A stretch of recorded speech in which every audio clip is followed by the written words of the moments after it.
Bun găsit, stimați telespectatori. De data aceasta discutăm despre neurochirurgie. Bine v-am găsit, mulțumesc mult că ne-ați primit la dumneavoastră. O să vă rog, înainte să intrăm în detaliu, să vă prezentați telespectatorilor. Bună ziua, mă numesc dr. Gary Batila, sunt medic specialist neurochirurg în cadrul Centrului Medical TopMed.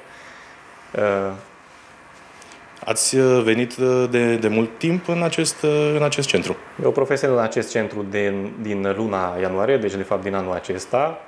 Am terminat rezidențiatul la Târgu Mureș. Am fost de câteva ori plecat și din țară să zic, în schimb de experiență și am decis să rămân în orașul acesta, am primit o ofertă și am acceptat și am ajuns aici. Nu avem decât să ne bucurăm că s-a întâmplat acest lucru. Haideți să intrăm în subiect, ca și domeniu, ca și definiție, ca și câteva detalii legate de neurochirurgie. Ce ne puteți spune, ce le puteți spune oamenilor care ne privesc acum? Ce este neurochirurgia, ca să înțeleagă exact cu ce vă ocupați? Deci neurochirurgia este acea specialitate a medicinei care se ocupă cu prevenția, cu tratamentul chirurgical, cu diagnoza și cu afecțiunile care apar la nivelul sistemului nervos central, care înseamnă creier și mădula spinării, mai bine zis, și sistemul nervos periferic, care include toți nervii care apar, să zic așa, în corpul uman. O să vă rog să faceți o prezentare generală a ramurilor, domeniilor, supra-specializărilor în ceea ce înseamnă neurochirurgia. Bun, deci este neurochirurgia traumatologică, care se ocupă cu patologia traumatică a sistemului nervos, cum ar fi traumatismele craniene, traumatismele spinale. Este neurochirurgia oncologică, care se ocupă cu patologia oncologică, adică cu cancer și diferite tipuri de tumori care apar la nivel cranian sau la nivelul spinării, măduvei spinării sau a coloanei vertebrale în sine. Este neurochirurgia vasculară, care mai mult se ocupă cu patologie vasculară cerebrală. Aici intră diferite tipuri de patologii. Este neurochirurgie funcțională, care este o ramură un pic, să zic, mai nouă, care se ocupă cu tratamentul anumitor afecțiuni, cum ar fi boala Parkinson, tratamentul epilepsiei, ar putea fi inclus și aici tratamentul chirurgical al epilepsiei, mă refer, și cam cu nervi periferici. Este și cu ramură care se ocupă cu nervi periferici, diferite patologii care apar la nervi periferici, și este și neurochirurgia pediatrică, care se ocupă în mare parte cu copii, adică cu pacienți care au sub 18 ani și diferite patologii care sunt genetice, malformații genetice intră aici și diferite patologii care apar numai la copii.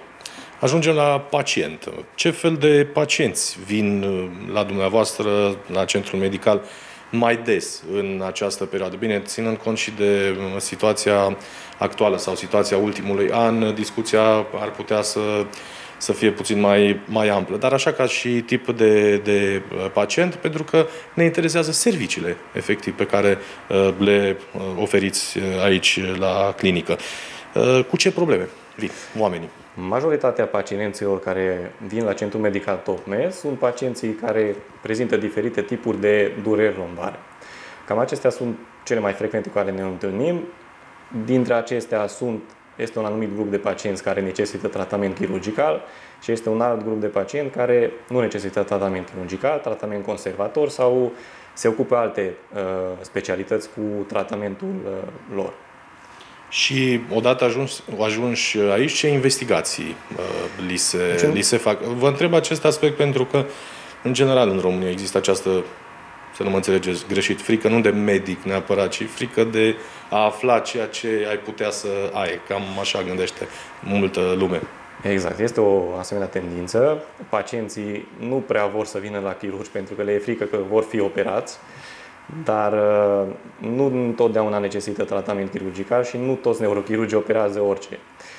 Deci trebuie să aibă anumite indicații, trebuie să aibă anumite simptome, anumită simptomatologie care ne indică să facem alte investigații paraclinice prin care să punem un diagnostic corect și să tratăm dacă este cazul.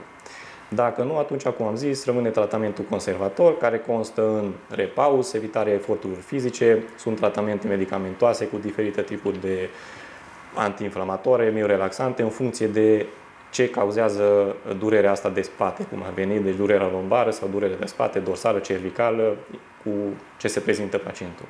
Deci oamenii să înțeleagă că odată ajunși aici nu vor ajunge pe masă de operație neapărat. Eu chiar sunt un medic care chiar atunci operează dacă este necesar și dacă nu există altă alternativă. Întotdeauna, prima dată, trebuie încercat să evităm orice operație și, adică depinde și de simptomatologia inițială a pacientului. Dacă un pacient vine deja, să zicem, cu o patologie, o hernie de disc lombară și are semne prin care noi vedem că este o afectare destul de serioasă, pacientul deja are deficit motor, atunci, bineînțeles, nu mai avem timp să efectuăm tratament conservator, atunci trebuie făcută o intervenție chirurgicală. Dar asta este singura indicație absolută pentru o intervenție. Celelalte probleme, cum ar veni diferite tipuri de parestezii, tulburări de sensibilitate, diferite tipuri de dureri, nu înseamnă neapărat intervenție chirurgicală.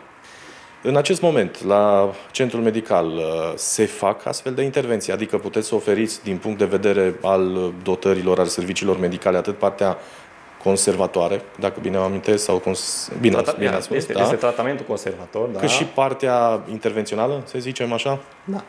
Ca și neurochirurg, noi ne ocupăm, adică eu mă ocup personal cu tratamentul chirurgical mai mult al afecțiunilor. Tratamentele conservatoare se referă la tratament extraspitalicesc, la domiciliu sau la alte domenii. Dar ca și servicii putem oferi, da, se pot opera, se pot efectua operații și chiar facem destul de multe intervenții pe coloană, cum ar veni, și anume la patologia herniei de disc lombar, care se numește discectomie. Noi folosim o metodă minim-invazivă. Sunt mai multe tipuri de metode folosite. Acum tendința este să fie totul mai minim-invaziv, care înseamnă o incizie mai mică, operație mai mică pentru pacient, adică distrucție tisulară mai redusă, mai minimă și timp de recuperare mai rapidă. Referitor la bani, la preț, o astfel de operație, cel puțin din punctul unei persoane care nu este de specialitate, vorbesc de mine, pare și complicată și destul de scumpă. Cum este de fapt? Deci, ca și patologie și ca și tratamentul, ca și operație în sine, să zic așa, nu este o operație foarte complexă, complicată. Asta, bineînțeles, după un anumit timp vine cu o experiență, este o operație, să zicem, de rutină. Acum vorbim despre operație de rutină, nu prea există operație de rutină, fiecare pacient diferă, fiecare coloană diferă, fiecare patologie a pacientului diferă. Ca și prețuri și costuri, eu cred că la Centrul Medical Tocmeda avem niște prețuri foarte competitive, destul de bune și prin zonă și din țară, dacă ne uităm la ce prețuri ajung asemenea intervenții. Am reușit să, cum ar veni, să facem o ofertă, un preț destul de accesibil, care este și parțial decontat de Casa de Asigurări. Foarte mulți viitori pacienți știu și unii nu știu, pentru că spuneați mai devreme de tipurile de operații, invazive, non-invazive, da. Nu știu efectiv, mai aud de la un vecin, mai aud de la televizor.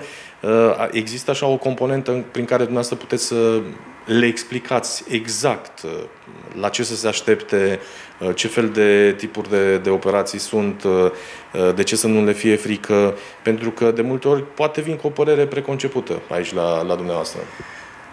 Da, din păcate pacienții se consultă cu vecinii, în primul rând, și cu internetul, să zicem așa. Sunt foarte multe informații care dezinformează pacientul și sunt multe lucruri care trebuie lămurite. Sunt mulți pacienți care vin cu niște idei care nici nu există. Aud de foarte multe ori că operăm cu laserul.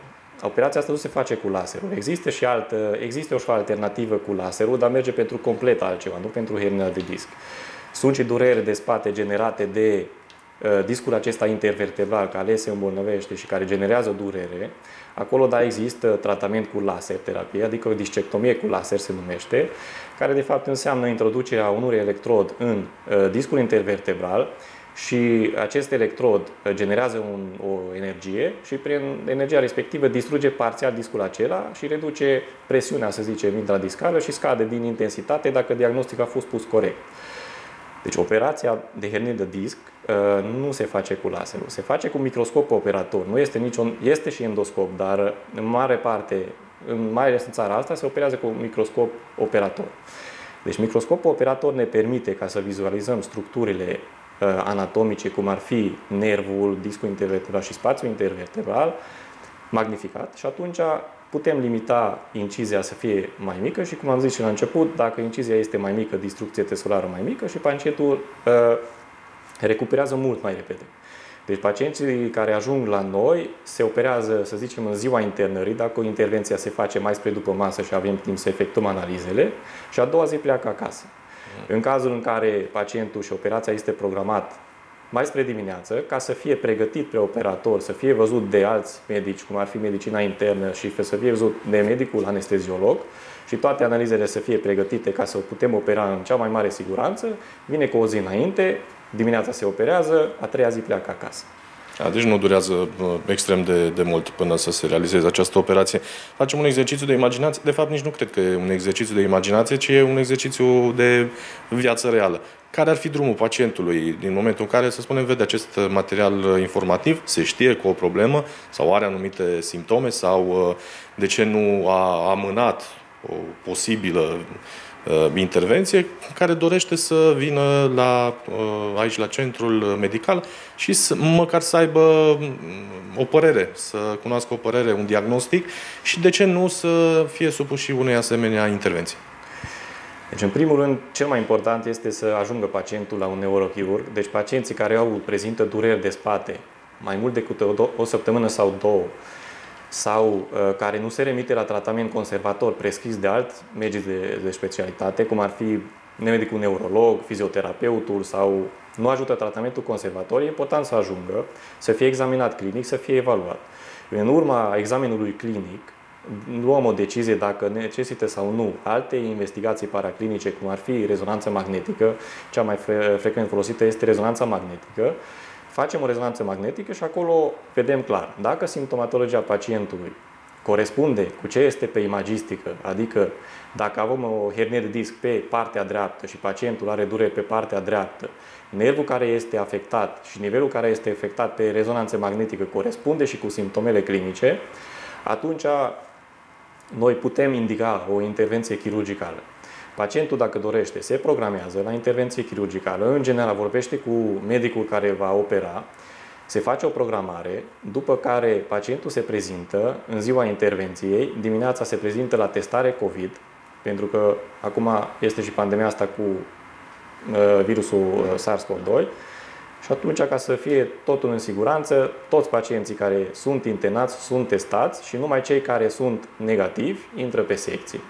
După acesta, pacientul este pregătit preoperator, cum am zis, consult de medicină internă, să excludem orice altă boală care ori a fost nediagnosticată, ori care ar putea să genereze o problemă la anestezie, pentru că operația se face în anestezie generală, care înseamnă că pacientul este adormit complet, nu simte nimic din operație și ulterior, dacă totul este ok cum ar veni, atunci procedăm la intervenția în sine. Prevenție versus intervenție. Există prevenție în această specializare? Există o anumită prevenție, adică durerea lombară în sine, dacă este, să zicem, diagnosticată corect, deci factorul generator al durerii, dacă este diagnosticat corect și din timp, și pacientul nu mai efectuează acele mișcări și acele eforturi fizice care generează această durere, atunci poate că putem preveni o anumită, să zicem, o herniere a discului intervertebral.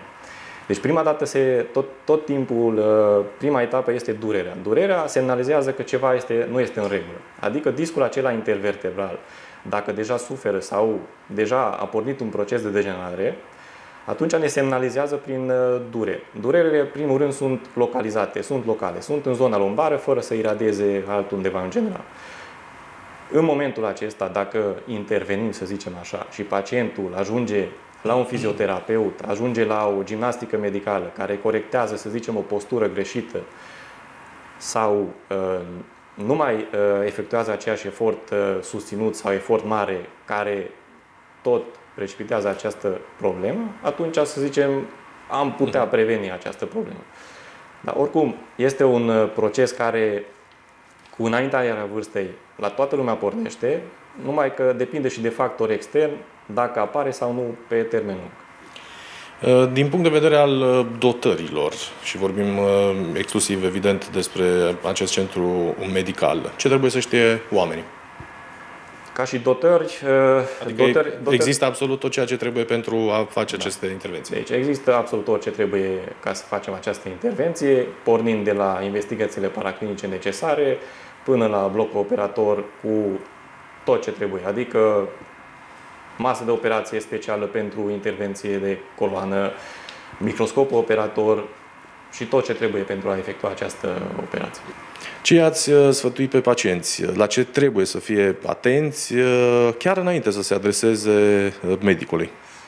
Deci pacienții în principiu trebuie să fie atenți la caracterul durerii, acestei dureri lombare, să zicem, cu cea mai frecventă cauză cu care ne caută, pentru că sunt anumite stegulețe roșii, cum ar veni, deci care ridică o suspiciune că ar fi ceva mult mai grav decât o simplă durere de spate. Și anume, dacă, în general, o durere de spate, să zicem, dacă are o cauză mecanică, se remite în cazul în care pacientul nu mai efectuează efort sau dacă pacientul se așează în pat, stă în repauz, atunci ar trebui să dispară. Dacă nici la repauz nu dispare această durere sau persistă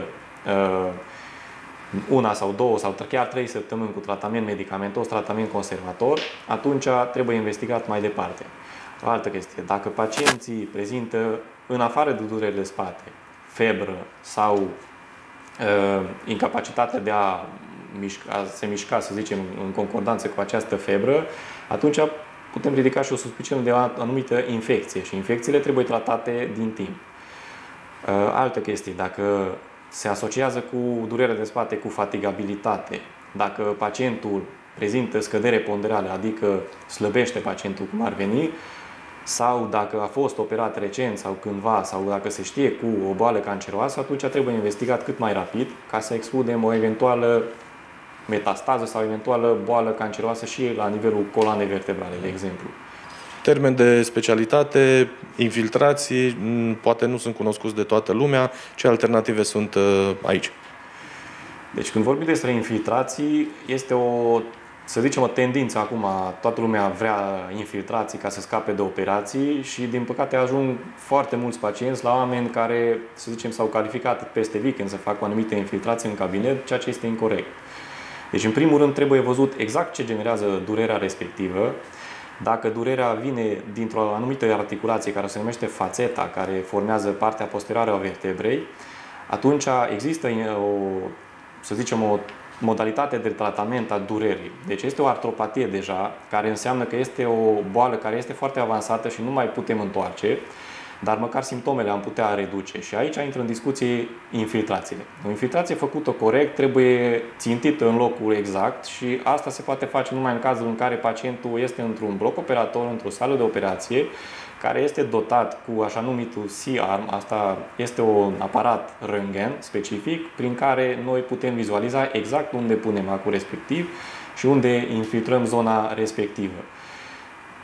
Ca și infiltrații mai există și infiltrații epidurale, foarte mulți practică și acest lucru, însă nu este fără risc nici asta. Deci toți ne speriem de operații, dar și infiltrații pot fi destul de devastatoare, să zicem, dacă sunt făcute incorect și de oameni care nu sunt calificați chiar pentru asta. Dacă, să zicem, soluția cu care se face infiltrația ajunge într-un spațiu nedorit, poate să genereze niște dureri de care nu o să mai scape pacientul. Și atunci, tocmai pentru asta este important să facă cineva calificat, țintit, adică să fie vizualizat traiectul acelui act, unde intră mai exact și atunci putem să fim siguri că administrăm medicamentul unde trebuie. Mai departe trecem peste infiltrații, mai este și o soluție. Asta, infiltrațiile oferă, să zicem, o soluție pe termen mai scurt. În general, cam 3-6 luni dacă scapă de dureri pacienții. Bine, și asta e destul de important pentru că atunci ar putea să meargă la o gimnastică medicală, să corecteze postura, fiind așa o intensitate mai scăzută a durerii, poate că ajung acolo pacienții. Pentru asta este ok. Dar ca și termen mediu, să zic așa, există o soluție care nu este practicată de peste tot și pe care am dorit, să zicem, pe viitor să le facem, se numește ablația cu radiofrecvență. Ablația cu radiofrecvență ce înseamnă? Deci articulația aceasta despre care am discutat are o ramură a nervului care, să zicem, înconjoară articulația și percepe durerea respectivă. Noi, dacă intrăm cu un aparat de radiofrecvență și facem ablația în sine, care înseamnă distrugerea acelui nerv, atunci nu mai percepe durerea și nu mai are pacientul dureri.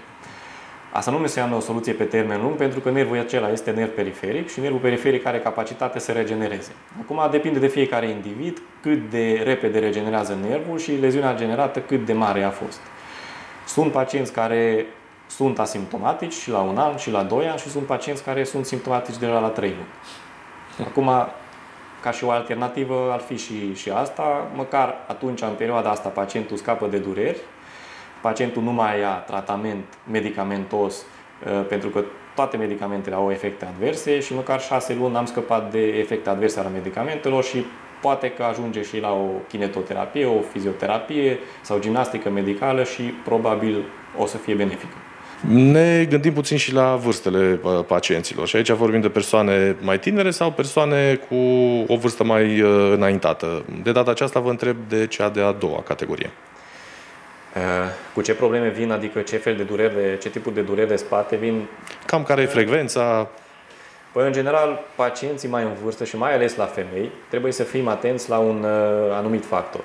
Deci persoanele care au intrat la menopauză, apare osteoporoza. Da? Osteoporoza aceasta, dacă este netratată din timp, normal se tratează de endocrinolog și pentru asta e important să meargă fiecare femeie care a intrat la menopauză să efectueze osteodensitometrie, care înseamnă măsurarea densitatea, adică se măsoară densitatea oaselor, să meargă după aceea la un consult endocrinologic și să aibă un tratament adecvat. În cazul în care nu are tratament adecvat, ajungem la osteoporoză.